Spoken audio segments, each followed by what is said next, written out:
बाद एक बार फिर से आपका स्वागत है। बुलेटिन में आगे बढ़ेंगे। कोटा से खबर है, जहां बंगाल की खाड़ी से उठे मॉनसून हुआ है थोड़ा कमजोर। देर रात से थमा लगातार बारिश का दौर। क्षेत्रवासियों के लिए राहत की खबर है और किसानों की फसलों को नुकसान हुआ है। कॉलोनियां जलमग्न होने से लोगों की परेशानी बढ़ी है। कई स्थानों पर मकान धराशायी होने की सूचना भी है और सुल्तानपुर में मकान गिरने से दबने से हुई महिला की मौत, ये भी जानकारी आ रही है। देर रात उत्तर निगम आयुक्त अशोक त्यागी द्वारा जर्जर मकान को खाली कराकर बैरिकेड लगवाए गए हैं। तमाम जगहों से हम आपको तस्वीरें दिखा रहे हैं और हमारे सहयोगी भी हमारे साथ लाइव जुड़ेंगे। उनके पास हम चलेंगे और जानेंगे कि क्या हाल है फिलहाल जिलों का। तो हमारे साथ टोंक से पुरुषोत्तम जोशी है और सवाई माधोपुर से हमारे साथ अरविंद जुड़ गए हैं। सबसे पहले हम अरविंद का रुख करेंगे। अरविंद, क्या स्थिति है फिलहाल? अगर सवाई माधोपुर की बात करें तो अलग अलग जगहों से हालांकि हम तमाम तस्वीरें दिखा रहे हैं, वहां पर कैसे हालात हैं? देखिए, जैसे ही 2 दिनों से बरसात हुई, सवाई माधोपुर के अगर आसपास की बात करें तो हालत बिल्कुल बदतर स्थिति में है। प्रशासन कोई भी ज्यादा मदद नहीं कर पा रहा, लोग बाग बहुत ज्यादा परेशान है। मैं इस टाइम ग्राउंड रिपोर्ट में मौजूद हूँ।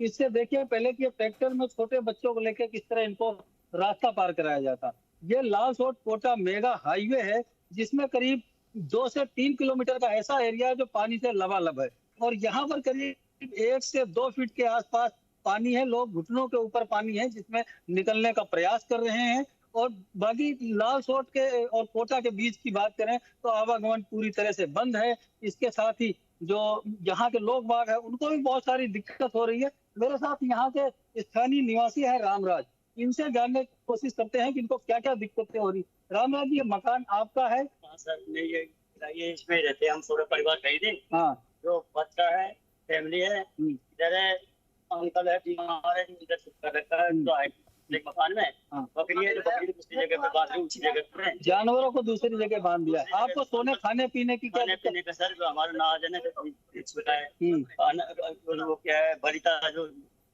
जलाने के लिए लकड़ी है वो भी बीच चुकी है के लिए, और ये चारा बह गया है और बर्तन डांडा भी बह गए। आपने पानी से बचने के लिए खाट ऊपर टांग रखी, ऊपर बना थोड़ा ऊंचा क्या है, वो पानी ज्यादा आवक होती है ना, अब तो थोड़ा डाउन हो गया पानी, इसलिए ज्यादा आवक होने की वजह से ऊंची बच्चा भी है हमारे पास, उसको क्या है सेफ्टी के लिए क्या करें। तो जानवरों के लिए भी दिक्कत है, आप लोगों की दिक्कत है। बिजली सप्लाई, बिजली तो 3-4 दिन से आ रही नहीं, बिल्कुल नहीं जा रही। ऐसे में किस तरह जीवन यापन कर? घूंगड़े कुछ जो उनसे कर रहे हैं टाइम पास, और कोई सहायता तो है नहीं सवाई माधोपुर के जो सूरवाल डैम है उसके नीचे का जो क्षेत्र है, इसमें बता दूं करीब 18 गांव ऐसे हैं जहां पर ये बड़ी भारी दिक्कतें हो रही है। सभी गांवों में लगभग 3 से 4 फीट का ऐसे ही पानी की चादर चल रही है। इस हाईवे के अलावा हाईवे पर तो ठीक है कि ये पक्का रोड है, इसलिए यहाँ पर गिरने की और फिसलने की दिक्कत नहीं है, लेकिन इसके और इधर जैसे निकल के आ रहे हैं, सिलेंडर किस तरह से लेके आ रहे हैं, जो अपने लोग घरों से निकल रहे हैं, इससे अंदाजा लगाया जा सकता है कि कितनी भारी दिक्कतों का सामना करना पड़ रहा। जो लोग बात यात्रा कर रहे हैं, इधर उधर आवागमन है, उनको ट्रैक्टरों में इस तरह से गाड़ियां रख के जिस तरह इनको आपदा में जो अवसर भी ढूंढ रहे हैं। कुछ लोग ऐसे भी हैं जिनसे 50 रुपए चार्ज करके इनकी गाड़ी भी ली जाती है और रख के 2-3 किलोमीटर का जो एरिया उसके उस पार इनको उतार देंगे और 50 रुपए चार्ज करेंगे। प्रशासन की तौर पे एक आधे ट्रैक्टर की व्यवस्था की गई है, बाकी और कोई व्यवस्था इनके पास नहीं है। ऐसे में इन सब के लिए आने जाने में बहुत भारी दिक्कतों का सामना क्यों हो रहा है कि प्रशासन की तरफ से कोई तैयारी नहीं है और जो लोग हैं वो खुद ही एक दूसरे की मदद कर रहे हैं और सुरक्षित स्थानों पर जाना पड़ रहा है उनको खुद को ही। ये जहमत भी इंसान खुद ही उठाए तो प्रशासन क्या कर रहा है? हाथ पे धरे बैठा देखेगा क्या कि ये मुश्किल और कब बढ़ेगी?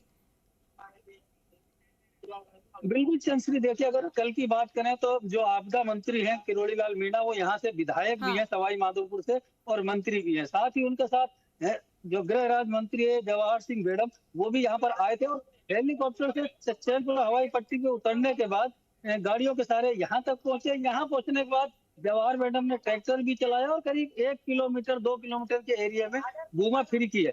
इसके आगे ना तो वो जा सके और ना जाने की हिमायत की है। बाकी सबसे बड़ी दिक्कत इसके आगे के क्षेत्र में है, जहाँ पर कनेक्टिविटी नहीं है, लोग नल बिजली पानी के लिए परेशान है, लोगों को पेयजल की किल्लत हो रही है। कई सारे घरों में तो ऐसे हैं जो ऐसे पानी को फिल्टर करके छान कर कपड़े से पीने का प्रयास कर रहे हैं। मंत्री यहाँ पर आए, किरोड़ी लाल जी आए और जवाहर बेगम आए, दोनों मंत्री आके तकरीबन 1 घंटे के अंदर ही वो अपना दौरा पूरा करके यहाँ से निकल गए। लेकिन इन लोगों के पास किसी तरह की कोई राहत सामग्री नहीं पहुंची, ना राहत का कोई मैटर हुआ। हालांकि जो ये बांध क्षेत्र है जहाँ से जल भराव की आ रही है, तो उसमें सबसे बड़ी दिक्कत ये है कि ये अक्सर जब भी बांध ओवरफ्लो होगा तो ये 10, 12, 15 गांव जो लाइन से हैं, इनमें दिक्कत आएगी। जो डाउन स्ट्रीम है इसका सूरवाल बांध का, उसमें पानी की दिक्कत आती ही आती है। लेकिन इसका विकल्प इन्होंने बताया ग्रामीणों ने, इसको अगर एक कैनाल बना के इसको दूसरी तरफ भगवतगढ़ की ओर मोड़ दिया जाए तो इसका पानी चंबल में चला जाएगा, जिससे राहत मिल जाएगी। आप देखिए तस्वीरों में कि राहत की बात कर रहे हैं लेकिन राहत मिल नहीं पा रही। आप ये देखिए कि किस तरह यहाँ के बासिंदे हैं, जो कपल है एक, वो किस तरह से खड़ा हुआ है, उनको सारी सी मतलब दिक्कतें आ रही हैं रहने में, खाने में, पीने में। जो उनकी सामग्री है, अभी हमने दिखाया कि किस तरह से एक सिलेंडर को पानी में तैराते हुए लेके जा रहे हैं, तो दिक्कतें बहुत है। जितनी भी ये दुकानें थी, आप दुकानों में देखो कि लगभग 3 से 4 फीट पानी भरा हुआ है। ऐसे में कोई भी दुकान जो है वो खोलने योग्य नहीं है। यहाँ पर जो भी लोग रह रहे हैं वो अंधेरे में है, बिजली नहीं है उनके पास, और उनके पास हर तरह की दिक्कत है। खाने पीने यानी की कि दिक्कत हो गई, तमाम बिजली की दिक्कतें सप्लाई हैं, की दिक्कत तमाम होगी, परेशानियां लोग उठा रहे हैं, लेकिन अपनी मदद करने की जहमत भी शायद वो खुद ही उठा रहे हैं, क्योंकि यहाँ पर तो प्रशासन या कोई अधिकारी छोड़िए, कोई भी यहाँ नहीं पहुंचा है कि इनकी मदद करे, इन्हें सही स्थान पर लेके जाए।